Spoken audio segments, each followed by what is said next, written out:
Welcome to the MeMyddleton Show Shadowwork series, which is a part of the C4 30-Day Challenge. C4 stands for Content Creators of Color Collective. For each day during the month of February, we will go over a shadow exercise topic to help us take a necessary look at the not so pleasant yet important side of ourselves that we have hidden in the shadows. No intro music because we're getting straight to it. Welcome back to another episode of the MeMyddleton Show in the Shadow Work series. Day 5, topic, my hero or my Shero. Growing up, we look up to certain people and we're like, oh my gosh, there is something just absolutely wonderful about them. Maybe it's how they look, or maybe the accomplishments that they made in life, or it's their athletic abilities or their artistic abilities. What was it about these people that make your eyes just dance when you see them? Call these people your hero. What was it about them that quote unquote saved you? So who is your absolute favorite figure, past or present? It could be somebody that came and went already, or someone who's currently here today. And how many of them do you have? I know I have more than one Shero and hero who I've looked up to. Who are they? Are they celebrities or are they everyday people? I know I got both. There's some everyday people who I absolutely look up to, and some well-known people. So what do they do? Are they writers, poets, artists, actors, actresses, inventors, athletes, educators, scholars, political figures, saints, fashion icons, models, warriors, philosophers, spiritualists, leaders, cooks, religious icons? Or are they podcasters? Write a list of your favorites and then write next to them what you love about them. No filters, please. You can go on and on about what it is that you love about them, from the frivolous to the absolute divine, lustful or otherwise. What is it about these people that you just absolutely love, that make your eyes gleam and dance? Make sure you write them out. And do you share these qualities? Or do they possess qualities you wish that you have? For each person you list, answer this question. What am I denying myself that I am projecting onto him or her? And write that answer down. This episode is brought to you by Poddex. Do you find it difficult to come up with content ideas for your podcast? Or perhaps you've gotten stuck doing an interview with a guest, or you just have nothing to ask anymore? Try Poddex today. Poddex is the best all-in-one podcast idea generation tool. You get everything from episode ideas to interesting conversation starters for interviews, engaging discussions for your live streams, and even social media content ideas. With this tool, you don't have to spend weeks trying to come up with content for an episode or unique questions for your guests. Just shuffle the cards and pick one at random. Hit the record button and get started. Now, you can make better content, have more fun while you're at it, and get your viral moment, all with Poddex. Head over to poddex.com and use code C4C. So I have my list of my favorite heroes and sheros, and I want to share with you my top 5. I have more than 5, but but I'm going to give you my top 5. Actually, do I want to say my top 5? These individuals are pretty much up there, but probably not my top 5, but these are the 5 I want to share. So number 1, Queen Amina of Zaria. She was commonly known as the warrior queen and was the first woman to become the queen in a male-dominated society. That's what I'm talking about. African queen, running things, and the first to do it. What I loved about her, I just said it, African queen. So she's royalty and a warrior. She's a fighter. She has led armies and have won and conquered. And a woman, and was the first to do it in a male-dominated society around what is modernly known as now Nigeria. That's what I love about her. The first to ever do it. Number 2, another first to ever do it. She comes straight out of the south side of Chicago, Illinois, USA. Graduated from Princeton University and Harvard Law School. The first to ever do it. The first Black First Lady of the United States of America, Miss Michelle Obama, wife of President Barack Obama. First to ever do it. In my personal opinion, she's probably about the prettiest woman that ever walked foot in that office too, because everybody else could look kind of like old and manly. But Jackie Kennedy, she was pretty. I give her that. Jackie Kennedy, she was actually quite pretty. Yeah, everybody else looked kind of, especially in recent years, everybody else's wife looked kind of, So, Michelle Obama, the first to ever do it, the first lady by her husband's side, who was the leader of the free world. She's the first lady of the free world. She is an attorney and an author. And she had an initiative against childhood obesity called Let's Move. And she also supports the rights of the LGBT community. Another one, the first to ever do it. I think that's my thing, to be the first to ever do it. The quality of naturally being whom you are and to be the first to ever do it. I think that's a quality that I want to see in myself, that I see in these individuals. Number 3, probably not the first to ever do it, but it was something about this individual that turned my head with my mouth dropped, chin to the floor, in complete awe. The way she carried herself with such dignity and grace remind me of my grandmother, but my grandmother had a southern twang to it. But this individual, the way her uprightness and the way she snapped, like she just really just dug in somebody with no profanity, with so much dignity and grace, and hurt that poor child feelings. I really felt sorry for him. So who I'm referring to is the character from The Cosby Show, Claire Huxtable. This character was played by Queen Felicia Rashad, who was an actress, singer, and stage director. So this fictitious character, although fictitious, Felicia Rashad played the hell out of that role. She did that. So there was this episode, right, of Claire Huxtable, who, by the way, is Hillman College graduate with a law degree. Hillman College being a fake school, but it was modeled or basically copied after Spelman College, an all-female college located here in Atlanta, Georgia.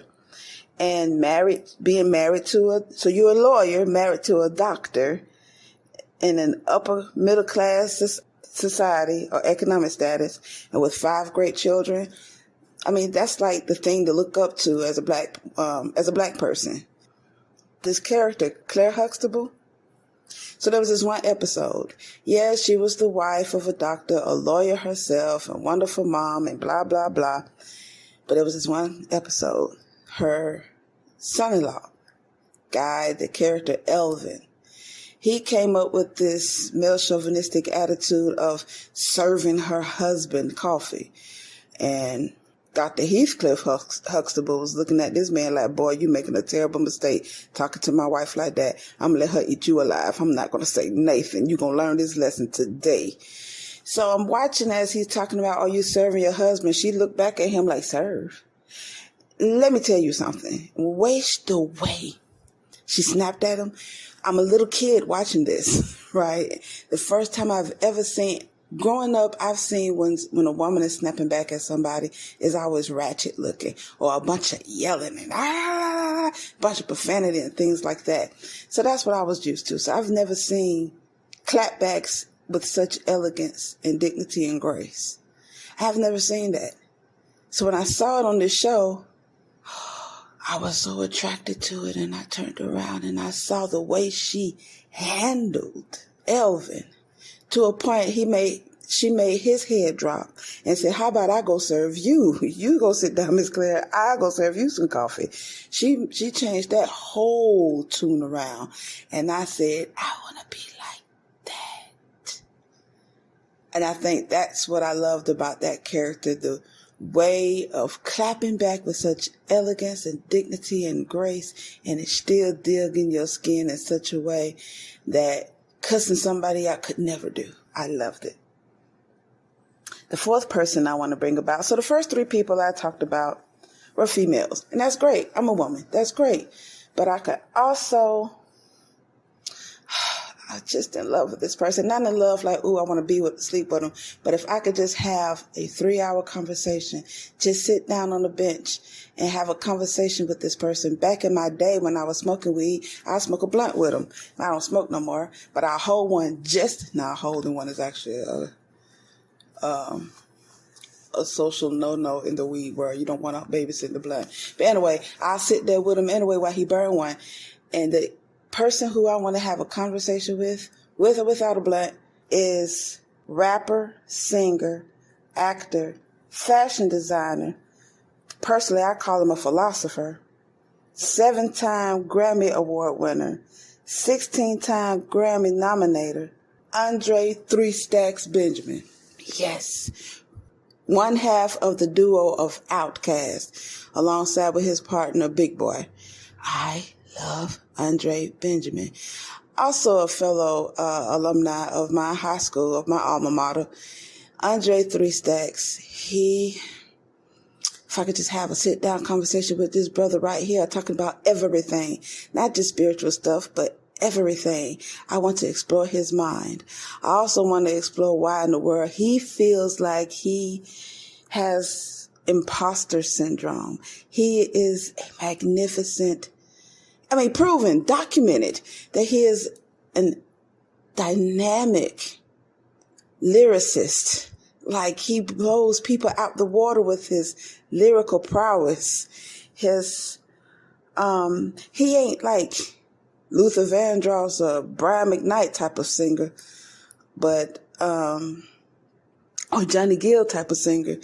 But he can carry some notes, but his artistry in his vocals is magnificent. I love it.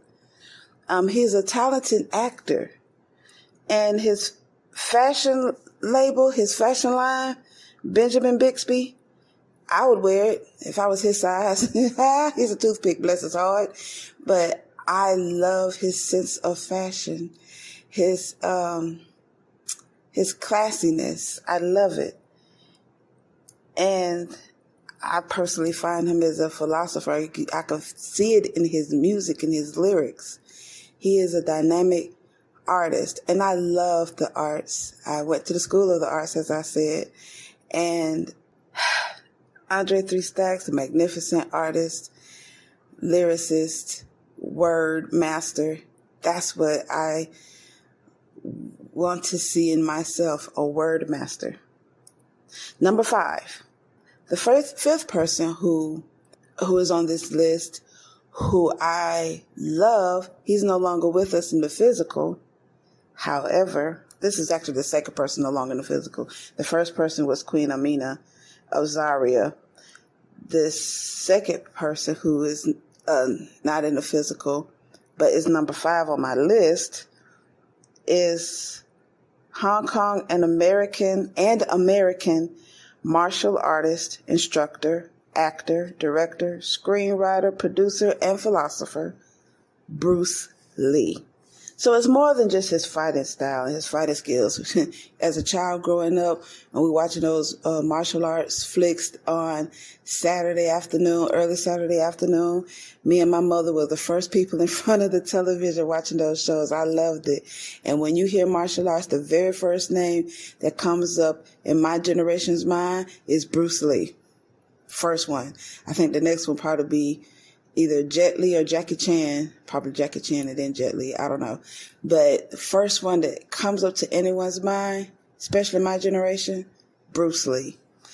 I think I really loved him because of his definite aim, this letter that he wrote to himself, a promise that he wrote to himself, which is a formula that we use in what is called moon magic, where you write out these phases during specific times of the month and specific times of the year. I'm not going to get into that. That might be an episode, or I might even interview the person who leads in that.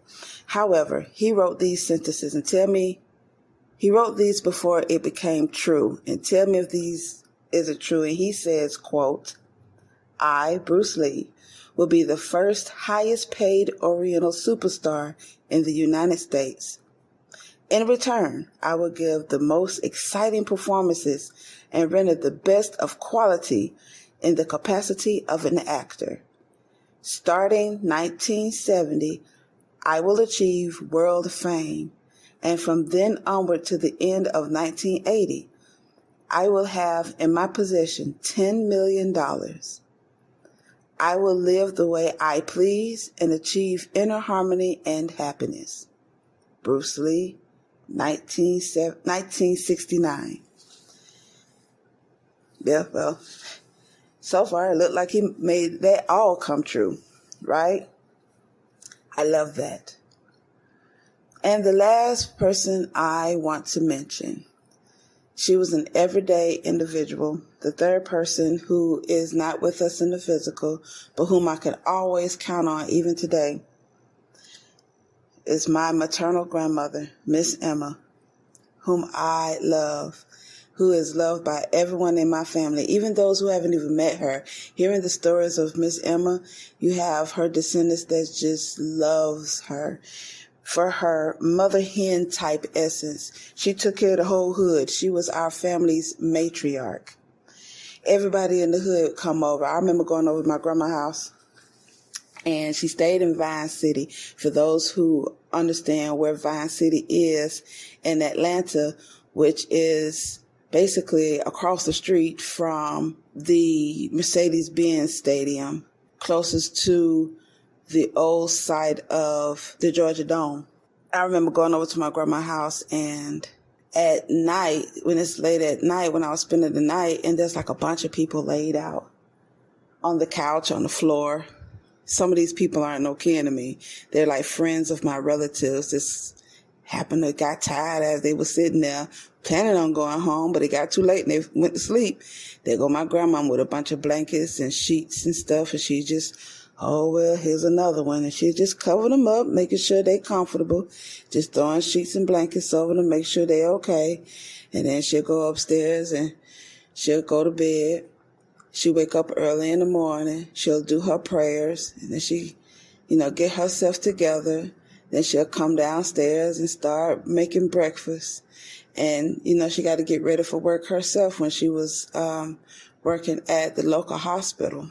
She loved all of her children, grandchildren, great-grand. She loved all of us equally. If she had a favorite, she ain't let you know about it.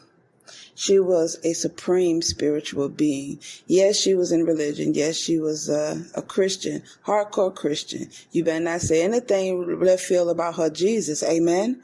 But she was definitely a very powerful spiritual woman. And I learned a lot of my spiritualness from her, watching her do things. And I still do some of the things I saw my grandmother do to this very day. She was the physical personification of love. and I definitely miss my grandmother. Here's to you, Miss Emma. I love you, Grandma. What's on your list? You ready to write your list out? To see yourself in these people, the qualities that you would love to have within yourself, or maybe the qualities you see in yourself that you see in them too. You ready to write them out? You sure you're ready to write them out? Okay, let go. Was it that fun? Did you learn anything? Did this episode stir up any questions, comments, or concerns? Send them over to MeMyddleton@gmail.com or leave a message on our website at www.helpbyevina.com, and I'll be more than happy to respond.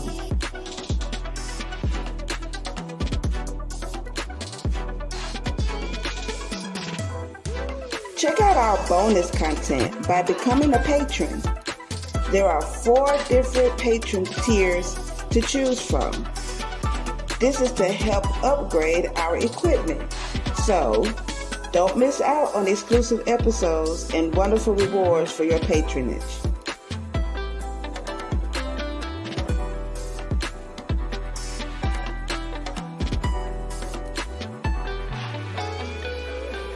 If you're on Spotify, Podbean, Google Podcasts, Amazon, or any other favorite podcasting platform, make sure you like The MeMyddleton Show and leave a comment.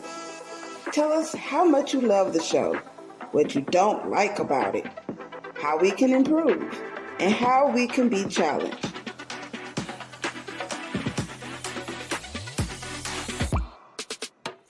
If you're listening to The MeMyddleton Show on YouTube, make sure you comment, like, click on the subscribe button and the notification bell to be the first to get the newest episode. And remember, proper prior planning perfectly promotes persistent productivity and proud, pristine performances. Now, get out there and perform. Until next time.